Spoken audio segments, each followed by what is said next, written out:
Hi everyone, in this video we will show you how to unlock a Betway account. If your Betway account has been locked or suspended, it may be due to security checks, identity verification, or unusual account activity. In most cases, you'll need to contact Betway support so they can verify your account and help restore access. Now let's get started. First, open your web browser and go to the official Betway website. Sign into your account if you're able to. If you can't sign in, go to the Contact Us or Help section.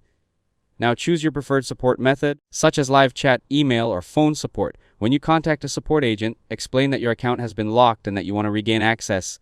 Next, provide your account details, such as your registered email address, username, or phone number. You may also be asked to upload a valid government-issued ID or other verification documents to confirm that you're the owner of the account. Once you've submitted the required information, wait while the Betway support team reviews your account. Verification may take up to 24 hours, depending on your situation. If your account meets Betway's requirements and the verification is successful, your account will be unlocked, and you'll be able to sign in again.